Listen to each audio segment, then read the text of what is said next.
Quel bonheur de me retrouver encore devant vous pour le compte de votre émission Ma Profession, une émission qui vous amène à découvrir les professionnels, les hommes de métier, les personnes qui assignent de fonction quelqu'un de notre pays. J'ai toujours l'habitude de vous dire, c'est beau pays, la République démocratique du Congo. RS, comme je viens de vous dire, bonjour, bienvenue. Nous avons l'honneur de recevoir une dame, elle est très exceptionnelle. Pour moi, c'est ça. Ma première fois de recevoir une dame qui fait, je ne sais pas si je vais dire ça métier ou profession, mais elle va nous expliquer c'est quoi exactement ce qu'elle fait. Mais elle est spéciale pour notre émission d'aujourd'hui. Elle s'appelle Madame Do. Sémé. J'ai bien prononcé le nom, j'espère. Oui, très bien. Elle est slamaise, à qui j'ai dit déjà bonjour et bienvenue, madame. Bonjour, madame Hélène. Merci de me recevoir sur votre plateau. Ok, avec votre jolie voix. Merci beaucoup. Je suis vraiment ravie d'être là. En tout cas, c'est la première fois de passer sur RTEDIC. Oui, c'est la première fois. Et comment vous avez trouvé l'accueil, tout ça? L'accueil est très chaleureux et puis le cadre est vraiment très beau. Donc, je suis vraiment contente d'être ici. En tout cas, merci beaucoup. Je vous ai présenté, je dis que vous êtes une dame un peu spéciale. Pour moi, c'est la première fois de recevoir une dame qui exerce ce métier. Je ne sais pas si c'est une profession. Vous êtes slameuse, poétesse. Vous aimez vraiment l'écriture, Madame Do. Parlez-nous un peu de vous. Alors moi, c'est Donso Semedora, comme vous l'avez dit. Okay. Je suis slameuse, je suis poétesse et je suis également photographe. Okay. Alors, c'est quoi le slam? Le slam, c'est un métier, c'est aussi une passion. C'est en tout cas l'art d'utiliser non seulement les mots pour les écrire et partager un message, mais c'est aussi comment le dire sur la scène. Mais très vite, je me suis dit, bon, s'il y a des gens, en tout cas, qui croient en moi, qui croient que mes textes peuvent toucher, peuvent changer les choses, je crois que je vais continuer à le faire. Et c'est comme ça que depuis 2015, je fais de la poésie de manière professionnelle. Il ne s'agit pas seulement d'écrire pour moi-même, mais d'écrire aussi pour les autres et d'écrire parfois sur commande pour faire passer des messages au sujet des campagnes, des causes humanitaires. Donc vraiment, mon écriture sert aussi à faire passer des messages. L'écriture, faire passer les messages, en tout cas, ça c'est notre thématique. On va parler cela quand le mot devient du spectacle. Oui. Ça vous va? Ah oui, ça me va. Vous avez déjà parlé de vous, vous avez expliqué comment vous vous êtes retrouvée, une dame, une très jeune dame. Vous vous lancez dans un métier qui est méconnu, s'il faut dire, hein, en RD, si on était juste la mise, comment elle va gagner l'argent, comment On se pose beaucoup de questions autour de votre profession, mais nous sommes au risque de vous recevoir. Là, on va comprendre exactement comment vous vivez de ce métier qui est un peu méconnu, comme je viens de dire, on va parler de quand le mot devient du spectacle. C'est bon, non? Oui, c'est bon. D'accord. Vous avez déjà parlé de votre expérience, mais pouvez-vous quand même nous décrire comment était votre première expérience? Ma première scène slam. C'était comment? Parlons de votre... C'était une belle opportunité, mais je vous avoue que je tremblais. Donc, tout mon corps était en train de trembler. Et je me rappelle toujours du texte que j'avais fait. J'avais fait... un texte Congo, mon beau pays, terre de mon premier soleil, c'est sur toi que je grandis, c'est toi qui arroses ma vie. Donc, je me rappelle de ce texte-là, mais je vous jure que tout mon corps tremblait. Mais une chose est sûre, c'est que j'avais le soutien de mes parents. Donc, ils étaient là. Mon papa était là pour ma première scène slam. Ma maman, elle était là tout le temps aussi pour m'accompagner aux répétitions parce que quand même, ça remonte à 2012. Donc, vous vous rendez compte que j'étais encore plus jeune. Et je ne pouvais pas parfois... tout ça. Je ne pouvais pas parfois bouger dans toute la ville toute seule. Alors, ma maman, elle m'accompagnait à toutes mes répétitions. Merci vraiment à elle d'avoir cru en moi. Hommage à maman. Hein? Oui, vraiment, à maman et à papa. Donc, ce jour-là, j'ai pris le micro, j'ai osé. Au début, je sentais vraiment tout mon corps trembler, mais je me suis dit, je vais juste essayer de fixer quelques personnes qui étaient en train de m'encourager. Donc, je les voyais bouger la tête et j'étais en mode, je crois que ça veut dire que je me fais bien. Donc, je me suis focalisée sur eux et j'ai pu continuer jusqu'à la fin. Mais sinon, c'était vraiment un moment très fort pour moi parce que je me suis sentie capable de dire ce que je pensais haut et fort sans que rien ni personne ne vienne m'empêcher de le dire. Parce que je crois que c'est une des choses que j'aime beaucoup avec le slam, c'est que c'est un moment où, lors des scènes slam, en tout cas des soirées de slam, c'est un moment où chacun a le droit à la parole. Pendant 3 minutes, vous avez le droit de dire ce que vous pensez. Du moment, en tout cas, que ça n'offense personne. Mais vraiment, vous parlez, vous vous exprimez. Et je crois que c'est pour ça que j'aime ce métier, parce que je peux m'exprimer, je peux dire ce que je pense, je peux non seulement dire ce que je pense, mais aussi être la voix des sans-voix. Magnifique. En tout cas, j'aimerais quand même savoir, c'est quoi la magie qui se passe entre ce que vous dites et votre expression faciale. Par exemple, vous parlez de la femme, on vous voit là, c'est comme si une femme en train vraiment de pleurer, mais vous êtes en train de faire des spectacles en tout cas. C'est qu'on demande quand le mot devient du spectacle. L'identité d'une personne, parce qu'une fois j'ai assisté à l'Institut français, une dame qui parlait de la guerre, en tout cas elle nous a mais c'est comme si c'était vraiment on est dans une guerre là. J'ai même appelé, j'ai dit mais reste, moi je suis avec vous aujourd'hui. Les mots ont un pouvoir immense au fait. Les mots peuvent vraiment permettre de se rendre compte. Vous voyez, avec les mots on crée des images et ces images là, lorsque les gens entendent ce qu'on raconte avec nos mots, les gens peuvent s'identifier à ce qu'on a traversé ou à ce qu'on raconte dans l'histoire. Donc c'est aussi ça la puissance du slam, la puissance du storytelling, donc de la narration dans nos textes. Alors je pense que moi, chaque fois que je slame, je porte mon texte. Le slameur a une relation vraiment très particulière avec son texte. Il n'écrit pas pour juste écrire et garder dans un recueil. Il écrit pour dire, pour le porter, pour vraiment... Donc le texte, ça fait partie de moi. Il y a une part de moi dans le texte. Et donc, quand je suis sur scène et que je commence à vous parler d'une femme ou je vous parle de la guerre, c'est comme si je vivais mon texte. Mon texte prend forme, prend... Oui, c'est moi, au fait. Vraiment. Donc, c'est comme ça que vous allez vous rendre compte que les slameurs, lorsqu'ils sont sur scène, il y a parfois des expressions sur leur visage. Ils transmettent non pas que la voix, la parole, mais les émotions. Ça va aussi à travers le rythme. Donc, il y a tout ça parce qu'on fait un avec nos textes. D'accord, faites un avec les textes, donc ça correspond avec notre thématique. J'aimerais savoir, vous avez dit que vous écrivez aussi, quelle thématique abordes-tu dans tes textes souvent? Alors, moi, j'aborde plusieurs thématiques. Parce que chacun a sa particularité. Oui, j'aborde plusieurs thématiques. Je dirais quand même que j'aborde surtout la question du Congo. J'ai un amour profond pour mon pays et ça me pousse à écrire régulièrement sur la situation, qu'elle soit économique, politique, sociale. J'écris beaucoup sur le pays. C'est comme ça que j'ai même publié un recueil de poèmes que j'ai rapporté ici. Il y a un exemplaire, Ngamboya Congo, où il y a beaucoup de textes donc, sur la situation du pays. Mais j'ai écrit également sur les droits des femmes. Je suis une femme, oui, mais aussi parce que je me suis rendu compte que dans la société dans laquelle je vis, souvent les voix des femmes sont marginalisées. Les femmes parfois ne sont pas visibles sur tous les espaces. Et parfois on me disait même que le métier que tu fais c'est un métier d'homme. Parce que quand j'ai commencé, j'étais la seule femme à le faire. Aujourd'hui, je suis très heureuse qu'il y ait beaucoup de femmes un peu partout dans le Congo. Dans toutes les villes, aujourd'hui, il y a des slameuses. Mais quand j'ai démarré il y a quelques années, là, une jeune dame là, j'étais la seule. Parfois, je me retrouvais seule. Il fallait toujours que mes potes hommes me raccompagnent à la maison. Parfois, il fallait... Donc, il y avait tout un système que j'avais essayé de mettre en place pour que je continue à le faire. Surtout que je n'abandonne pas. Mais aujourd'hui, il y a plus de femmes. Donc, je parle également des femmes. Et puis, je parle de la vie. Vous savez, la vie, elle est trop belle. L'amour, la joie, l'amitié. Je pense qu'il faut parler de tout ça.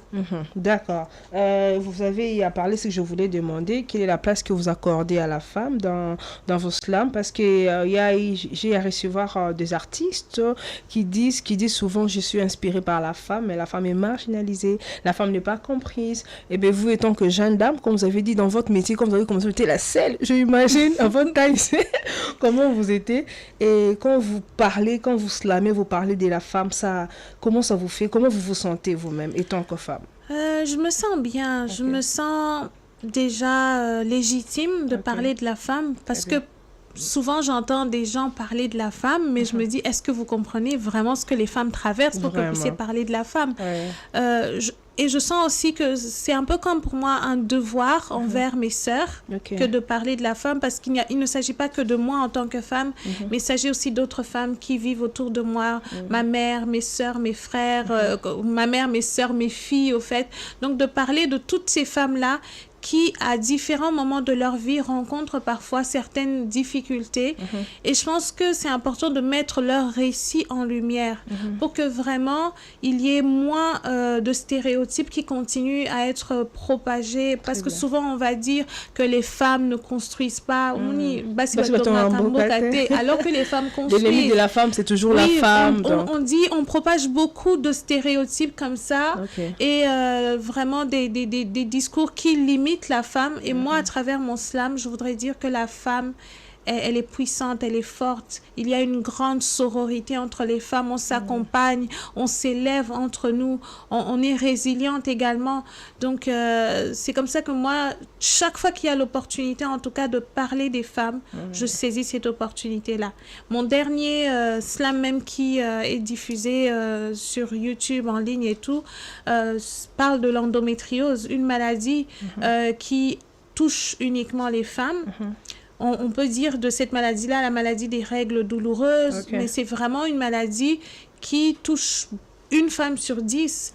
Donc, ça veut dire, vous imaginez combien de millions de femmes sont touchées par cette maladie, et on en parle très peu. Donc, moi, les problématiques des femmes me touchent, me parlent, parce que je suis une femme, mais surtout parce que les voix des femmes comptent. D'accord. Vous avez parlé au début, ça vous fait du bien quand vous partez représenter le pays, parce que vous aimez votre pays. Vous avez déjà parlé de Mbokala Congo, c'est ça? Ngamboya Congo. Ngamboya Congo. Oui. Donc, c'est au monde, madame Do, qui a même le biso Ngamboya Congo. Oui, c'est ça. Comment, d'après votre expérience, l'islam a-t-elle aidé ton parcours personnel? Quand je dis ça, je voulais quand même savoir comment vous vous sentez quand vous partez représenter les pays. Moi, je suis vos images sur Facebook. Moi, j'espionne. Hein? Vous êtes parti à New York, vous avez parlé de la femme. Qu'est-ce que ça vous fait? Un métier méconnu, un métier que les gens disent que ça ne paye pas trop, mais d'où c'est ça, on se retrouve. C'est ça.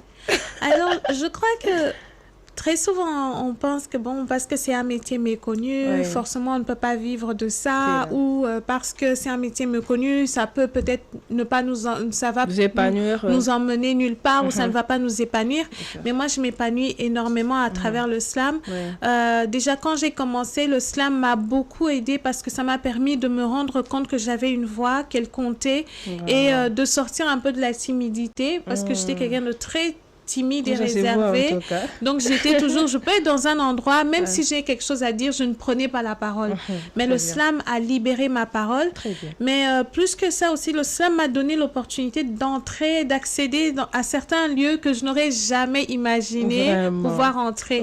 C'est comme ça que, comme vous l'avez dit, en octobre dernier, j'étais aux Nations Unies, au siège de l'ONU, parce qu'avant tout, j'ai participé à un projet de photographie avec le département du maintien de la paix, et j'ai photographié des femmes bâtisseuses de paix ici à Kinshasa, et l'exposition a commencé d'abord là-bas à New York, c'est venu ici à Kinshasa, et puis c'est rentré là-bas, mais maintenant au siège de l'ONU. Donc, on m'a invité à cette occasion-là, mais on m'a invité aussi pour parler de la paix, pour parler de l'engagement des femmes, comment les femmes artistes utilisent leur voix au travers de l'art, de la poésie, du slam, pour véhiculer des messages de paix. Et c'est ce que j'ai fait, et j'ai pris aussi l'opportunité de slammer. Donc, c'était un peu, comme je vous l'ai dit, par rapport à cette exposition, True Alliance Women Rising for Peace, ou en français, Regard croisé, les femmes qui s'élèvent pour la paix. Donc, c'était dans ce cadre-là, et moi, j'en ai profité. Je profite toujours, chaque fois que j'ai l'occasion, je profite pour parler des femmes. Mettre en avant notre vécu, nos histoires, nos récits.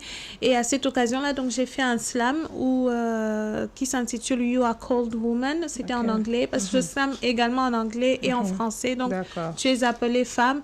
Et j'ai parlé comment la femme est importante pour bâtir la paix. Parce que là où la femme est, quand on inclut la femme sur les tables de discussion pour les processus de paix, pour le développement d'un pays, nous avons l'opportunité d'avoir plusieurs perspectives. Vous voyez, la vision d'un homme peut être très différente de la vision des femmes parce que les femmes, elles sont vraiment à la base. Elles comprennent non pas que leurs problématiques à elles, mais aussi celles de leurs enfants, celles de toute leur communauté. Elle est trop émotionnelle. Hein? Oui, voilà. Donc, c'était important pour moi d'apporter ce message-là dans cette grande institution où je pense que parfois les décisions qui nous impactent sont prises quand même dans ces lieux-là. Et donc, je voulais vraiment que les voix des femmes congolaises soient entendues. Très bien, Madame Do. Moi, j'ai fait l'exercice de prononcer votre nom. Merci. Et vous vous en sortez bien. En tout cas, merci beaucoup. On vous regarde. Vous avez parlé de votre parcours. Vous avez dit c'est que l'islam vous a transformé. Vous étiez une dame là trop timide qui ne parle pas trop. Mais à travers l'islam, vous arrivez quand même à parler. Les gens vous regardent. Vous avez fait des voyages. Vous dites quel est le secret de Madame Do? Il y a une dame qui se dit, moi, je suis islamiste, mais elle arrive quand même à voyager. Oui. C'est quoi votre secret? C'est vrai que, je dirais, intéressant quand même la question, le secret. Est-ce que j'ai vraiment un secret? Je dirais que c'est la grâce de Dieu avant tout, parce que moi je crois beaucoup en Dieu, je crois que ma vie dépend de lui et je crois même que le talent de l'écriture, tout ça, ça me vient de lui, c'est un don de Dieu. Je pense qu'on a tous reçu de Dieu quelque chose et quand Dieu nous le donne maintenant, Dieu nous attend, il attend que nous puissions fructifier ce don-là, que nous puissions travailler, le multiplier. Et je pense que s'il y a Dieu, donc dans ce cas-là, il y a également le travail. J'ai commencé il y a longtemps, comme je vous l'ai dit. C'est depuis 2015 que je le fais vraiment de manière professionnelle, que je considère ce métier comme ma profession. Très bien. Et que je m'y donne à 100%. Ça veut dire que je travaille dur, vous avez ça comme je travail. lis. En tout cas, j'ai d'autres activités également, mais je prends le temps de lire parce qu'on ne peut pas écrire sans lire. Donc, je dois lire ce que d'autres écrivent autour de moi. Après, je fais un travail sur mon écriture. Je peux écrire un brouillon là maintenant, mais après, je me dis, bon, je laisse ça reposer, je vais revenir, je corrige, je fais des recherches. Donc, j'essaie de rester vraiment ouverte pour pouvoir améliorer mon travail. Je sais que les textes que j'écris aujourd'hui n'ont rien à voir avec ce que j'ai écrit en 2012 parce qu'il y a l'expérience, il y a maintenant la pratique aussi. Plus on pratique, on s'améliore. Donc, je pense, Dieu, le travail, vous irez loin. En tout cas, Dieu le travail et vous irez loin. Et pour ceux-là qui se disent, comme je viens de vous demander là, et se disent, bon, moi, depuis que j'ai commencé, j'ai fait des efforts, j'aime trop ce métier, je veux vraiment en faire une profession, comme vous avez dit, parce que vous aimez et puis vous vous êtes lancé dans ça, vous faites beaucoup d'efforts, vous apprenez, vous lisez, et parce que vous voulez vous améliorer par rapport à ce que vous faites. Une dame aussi fait comme vous, et se donne jeune, mais elle n'arrive pas toujours. Qu'est-ce que vous pouvez la dire?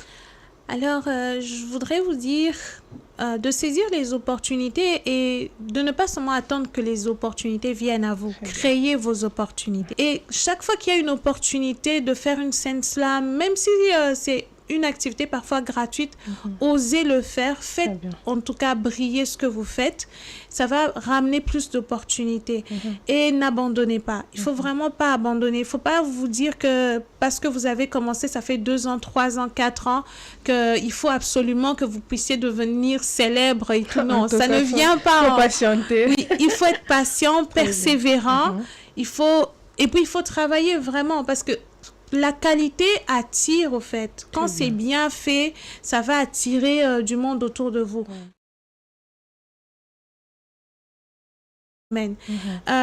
C'est très important de connaître, par exemple, ses forces et ses faiblesses. Moi, par exemple, dans mon écriture, je sais ce qui marche avec moi.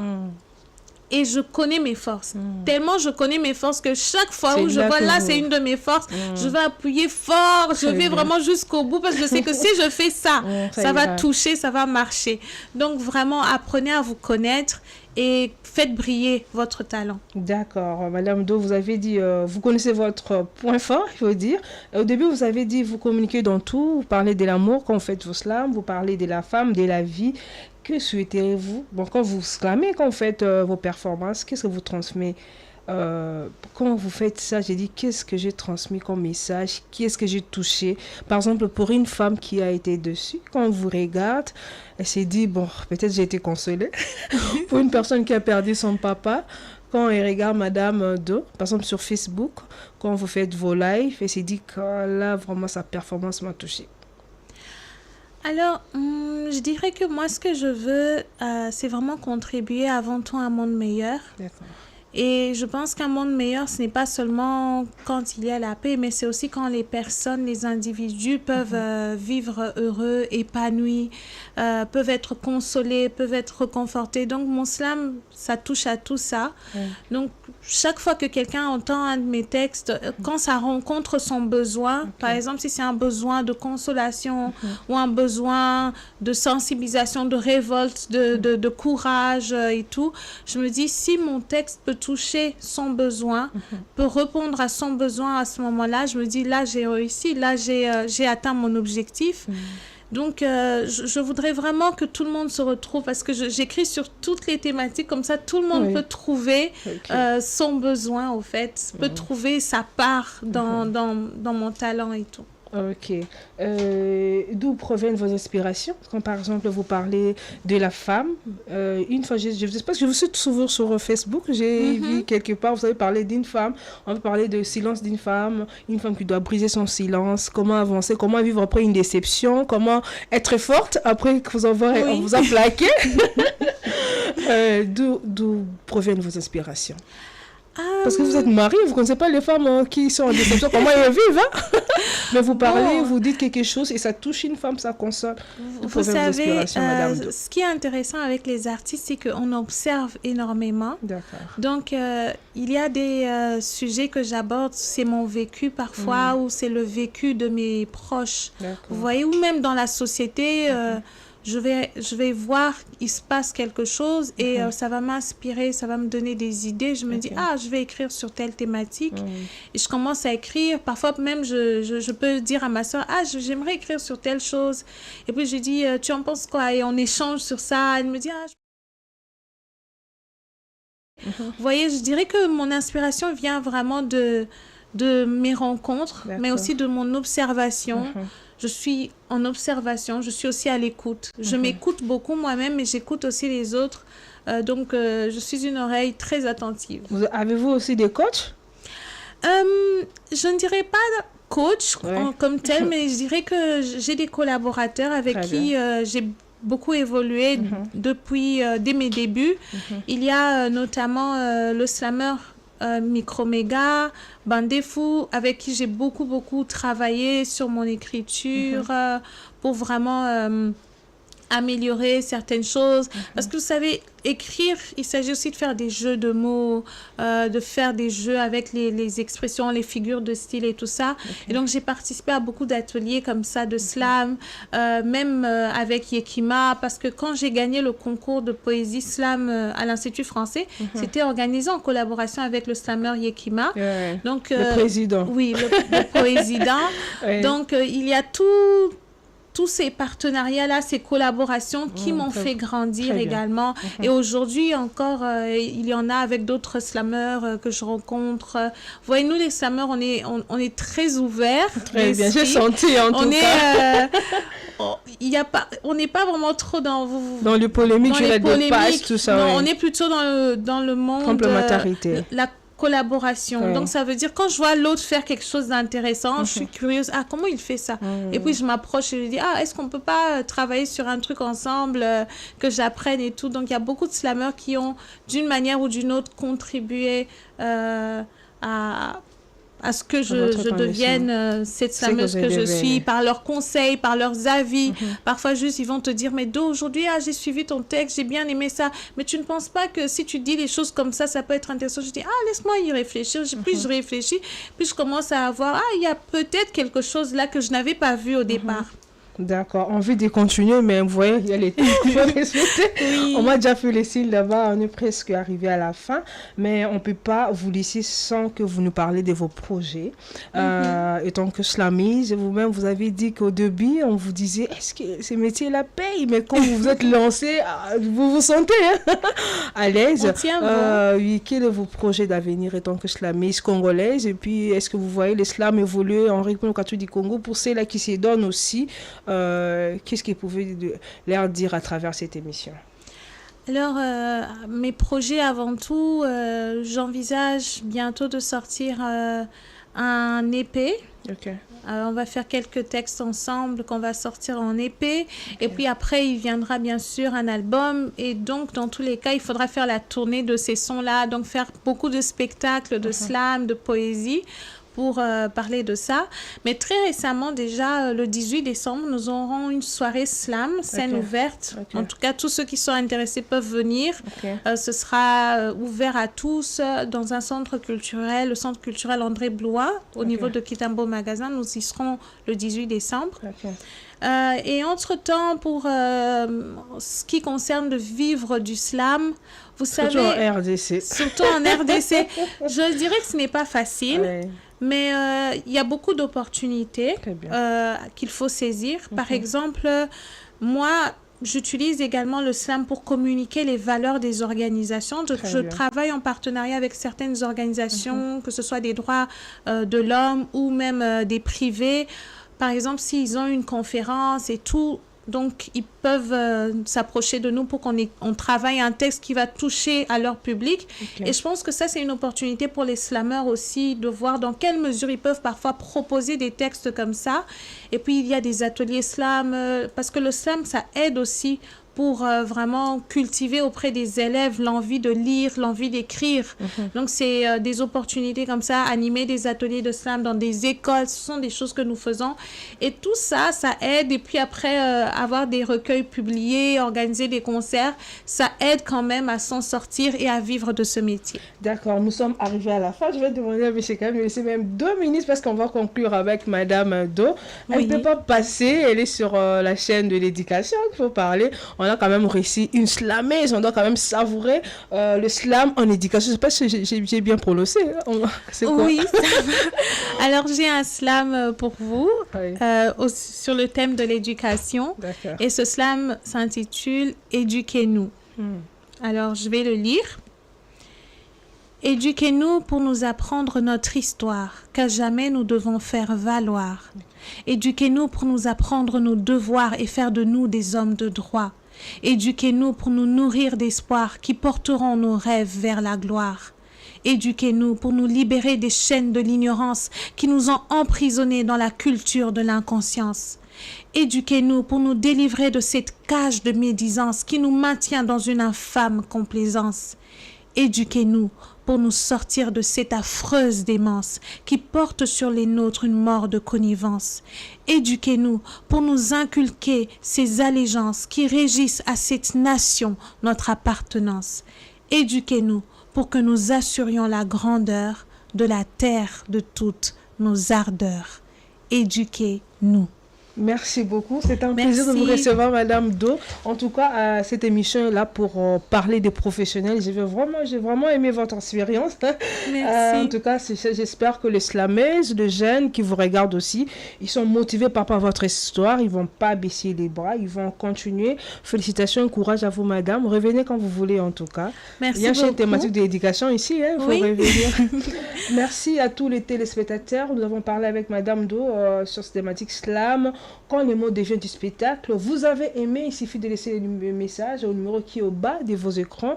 Je vais vous mettre en contact avec Madame Do. Et l'événement n'est pas manqué, c'est le 18 décembre. Donc, vous allez voir sur ce Facebook pour avoir plus de précisions. Je vous dis merci et restez branchés au programme de la RTD. Que ça s'oublie, une dame qui regarde très bien cette émission, elle avait Madame Fatouma Abia, la maman des garçons. Merci à l'équipe Tennis, je vois Caleb Moukendi. Merci à tout le monde. On se retrouve très prochainement, mais à très, très bientôt. Merci.